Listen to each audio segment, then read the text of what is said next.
16 Μαΐου 1916, η μυστική συμφωνία Σάικς-Πίκο, που συνομολογήθηκε μεταξύ της Μεγάλης Βρετανίας και της Γαλλίας. Η συμφωνία αυτή έλαβε το όνομα της από τους εμπνευστές της, τον Βρετανό διπλωμάτη Μαρκ Σάικς και τον Γάλλο συνάδελφο του Φρανσουά Ζορζ Πίκο.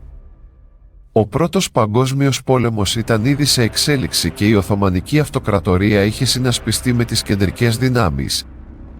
Το Νοέμβριο του 1915 Βρετανοί και Γάλλοι διπλωμάτες ξεκίνησαν μία σειρά μυστικών συζητήσεων, κάνοντας σενάρια για το μέλλον της Οθωμανικής Αυτοκρατορίας σε περίπτωση νίκης της Αντάντ. Το βασικό αντικείμενο των διαβουλεύσεων ήταν η δημιουργία ζωνών επιρροής επί των εδαφών της υποδιάλυση Οθωμανικής Αυτοκρατορίας. Έτσι, τον Ιανουάριο του 1916 οι διπλωμάτες Σάικς και Πίκο κατέθεσαν ένα σχετικό υπόμνημα στις κυβερνήσεις τους. Σύμφωνα με αυτούς, η υλοποίηση του σχεδίου τους θα επιτυχανόταν καλύτερα με τη συνένεση και της Ρωσίας.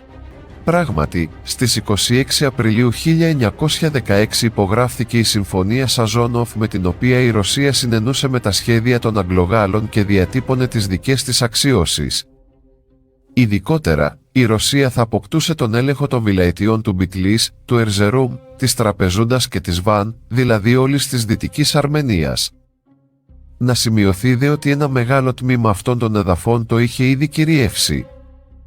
Επίσης, επιβεβαιώθηκε η Συμφωνία της Κωνσταντινούπολης του 1915, σύμφωνα με την οποία τα στενά θα περνούσαν στο ρωσικό έλεγχο με εξαίρεση την ίδια την Κωνσταντινούπολη. Κατά αυτόν τον τρόπο η Μαύρη Θάλασσα θα μετατρεπόταν σε μία ρωσική λίμνη και όλες οι πλουτοπαραγωγικές περιοχές του Καυκάσου, δηλαδή εδάφη με πλούσιο υπέδαφος σε πολύτιμα μέταλλα και πετρέλαιο, θα περνούσαν υπό τον ρωσικό έλεγχο. Ακολούθως, η Βρετανική κυβέρνηση ενέκρινε τη Συμφωνία Σάικς-Πίκο στις 9 Μαΐου 1916 και μία εβδομάδα αργότερα, στις 16 Μαΐου το ίδιο έπραξε και η Γαλλική κυβέρνηση. Σύμφωνα με αυτή, επισφραγίστηκε η διάλυση της Οθωμανικής Αυτοκρατορίας και έγινε επί χάρτου η διανομή των εδαφών της μεταξύ των μεγάλων δυνάμεων. Εξαίρεση από αυτά τα σχέδια αποτελούσε η Αραβική Χερσόνησος. Ειδικότερα, η Γαλλία θα αποκτούσε τον έλεγχο της σημερινής νοτιοανατολικής Τουρκίας μαζί με το σημερινό τουρκικό Κουρδιστάν, το βόρειο Ιράκ με κέντρο τη Μουσούλη, τη Συρία και τον Λίβανο. Αντιστοίχως, η Μεγάλη Βρετανία θα αποκτούσε τα εδάφη του σημερινού Νότιου Ισραήλ, το λιμάνι της Χάιφα, την Ιορδανία και το Νότιο Ιράκ που αποτελείται από τις μεγάλες επαρχίες του Κιρκούκ και της Βαγδάτης. Η ευρύτερη περιοχή της Παλαιστίνης θα τίθετο προσωρινά υπό διεθνή έλεγχο και η μοίρα της θα αποφασιζόταν σε δεύτερο χρόνο κατόπιν συνεννόησης με τους Άραβες και τους Ρώσους. Ένας από τους κύριους λόγους που η Συμφωνία Σάικς-Πίκο έπρεπε να μείνει μυστική, ήταν γιατί η Μεγάλη Βρετανία είχε ήδη έρθει σε συμφωνία με τους Άραβες φιλάρχους, υποσχόμενοι τους την υποστήριξή της κατά το επικείμενο ξέσπασμα της Αραβικής Επανάστασης εναντίον της Οθωμανικής Αυτοκρατορίας. Μάλιστα, το Μάρτιο είχε καταρτιστεί η σύσταση μιας Αραβικής Ομοσπονδίας, εκτινόμενη από την Αραβική Χερσόνησο μέχρι τη Συρία και το Ιράκ. Πράγματι, η Αραβική εξέγερση ξέσπασε σχεδόν 2 εβδομάδες μετά από την υπογραφή της Συμφωνίας Σάικς-Πίκο, τον Ιούνιο του 1916. Ουσιαστικά όμως η Συμφωνία Σάικς-Πίκο ακύρωνε τη Βρετανοαραβική Συμφωνία και γι' αυτό έπρεπε να μείνει μυστική. Έναν χρόνο αργότερα, η έτερη μεγάλη δύναμη της Αντάντ, η Ιταλία, ενέκρινε τη Συμφωνία Σάικς-Πίκο υπό τον όρο να ικανοποιηθούν οι αξιώσεις της, όπως αυτές διατυπώθηκαν στη συνδιάσκεψη της Μοργένης τον Απρίλιο του 1917. Η μεγάλη ανατροπή σε όλα αυτά τα σχέδια επήλθε στα τέλη του 1917, όταν οι Μπολσεβίκοι κατέλαβαν την εξουσία στη Ρωσία και δημοσιοποίησαν τη μυστική Συμφωνία Σάικς-Πίκο. Το γεγονός αυτό προκάλεσε το μένος των Αράβων εναντίον των Δυτικών και ανέτρεψε τα σχέδια των τελευταίων για τη Μέση Ανατολή. Οι Άραβες ποτέ δεν συγχώρησαν αυτή την προδοσία των Ευρωπαίων. Παρομοίως, οι Κούρδοι εξωθήθηκαν σε συμμαχία με τον Γκεμάλ Ατατούρκ, ο οποίος τους υποσχέθηκε ανεξαρτησία.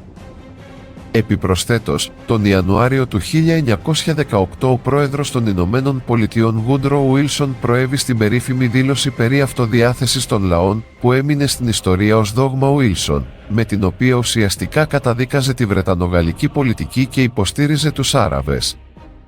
Μία απόρρεια της Συμφωνίας Σάικς-Πίκο ήταν η πρώτη επίσημη αναφορά για ίδρυση ενός εβραϊκού κράτους στην περιοχή της Παλαιστίνης, τον Νοέμβριο του 1917. Τότε ο Βρετανός Υπουργός Εξωτερικών Άρθουρ Μπάλφουρ δημοσιοποίησε μία σχετική επιστολή προς τον εκπρόσωπο της Βρετανικής Εβραϊκής και Οικονομικής Κοινότητας του Σιωνιστικού Κινήματος, Λόρδο Λάονελ Walter Rothschild, που έμεινε στην ιστορία ως διακήρυξη Μπάλφουρ.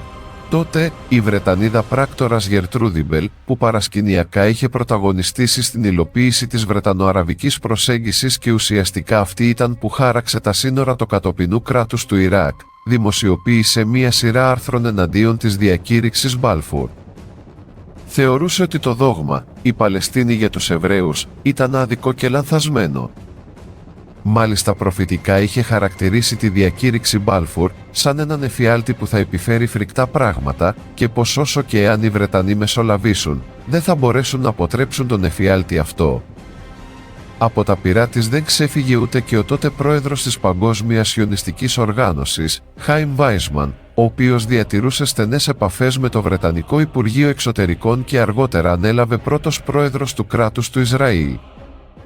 Μία ακόμα συνέπεια όλων αυτών των διεργασιών ήταν η δημιουργία της πρώτης δημοκρατίας της Αρμενίας το 1918, η οποία όμως 2 χρόνια αργότερα καταλύθηκε από τους Μπολσεβίκους, κατόπιν της ταυτόχρονης εισβολής κεμαλικών και ρωσικών στρατευμάτων επί των εδαφών της. Όσον αφορά τη Γαλλία, μετά τη λήξη του Πρώτου Παγκοσμίου Πολέμου παρέδωσε τον έλεγχο της Συρίας και της Μουσούλης στη Μεγάλη Βρετανία.